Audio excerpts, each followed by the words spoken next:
Yep. That's cool. Okay. FEMA, OSHA, and even ABC News tell us that a small fire can double in size every 60 seconds. The ability to assess quickly if the use of a portable handheld fire extinguisher can contain a fire can be one of the most crucial things you do in defense of life and property. Knowing not only what kind of extinguisher, but how to use it can be just as crucial. This is a typical fire extinguisher. There are several kinds, the most common being A, B, and C. A is for regular combustibles, such as paper and wood. B, flammable liquids, and C, for electrical fires. The other most common type is a K type, which is for cooking liquids. Kitchen, cooking, K. Most of you will have a multi-purpose, which covers all these scenarios, except the kitchen fire. Regular home extinguisher does not cover cooking liquids, and at the pressure at which it operates can even cause things such as cooking oil fires to be splashed and spread over a large area. So do not use a fire extinguisher for cooking oils. There are several simple yet important parts of the extinguisher. The tank. It contains the firefighting materials we've just discussed. How much of it there is in the tank can be monitored here on the gauge. Like with changing the batteries in your smoke detector, checking the status of the gauge should be done twice a year when you change clocks forward or back. It's pretty dummy-proof. Green means you're good to go.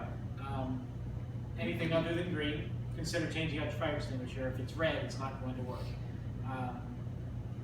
This is the safety pin. The pin prevents accidental discharge.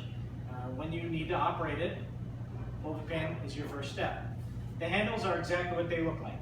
They allow you to securely hold the extinguisher, and squeezing them releases the pressurized contents. This is the nozzle. You can have a flexible nozzle, like you see here, or a rigid nozzle. It's the part that needs to be aimed at the base of the fire. That's where the magic happens. Once you squeeze the handles, you'll sweep the nozzle back and forth at the base of the fire until the fire is out or the contents of the tank have been depleted. If your efforts did not put out the fire, then you need to go away. You should always have an escape plan. Be sure to never allow the fire to get between you or your way out. On your way out, close any doors you can, call 911. Even if your firefighting seems to have put out the flames, call 911 because if left unattended, your fire can start again. Immediately get away. You've already called 911, so your help is on the way. Questions?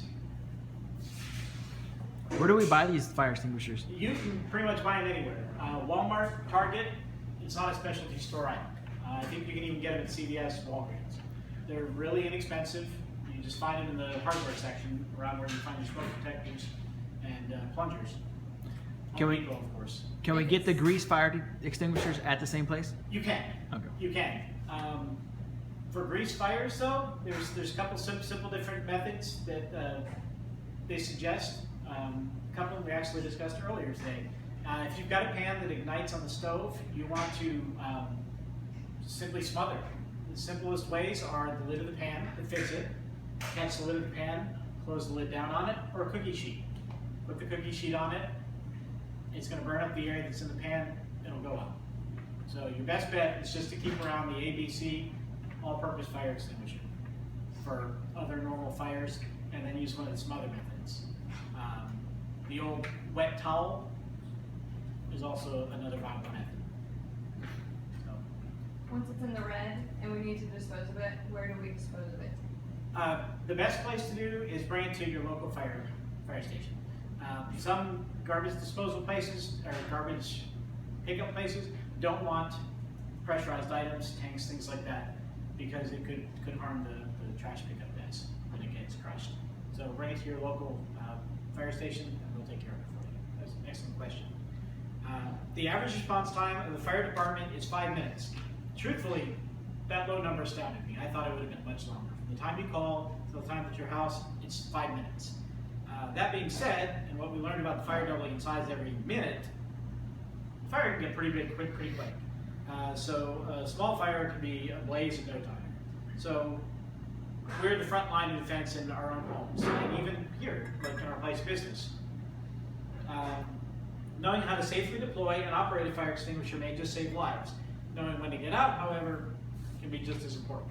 So, thank you.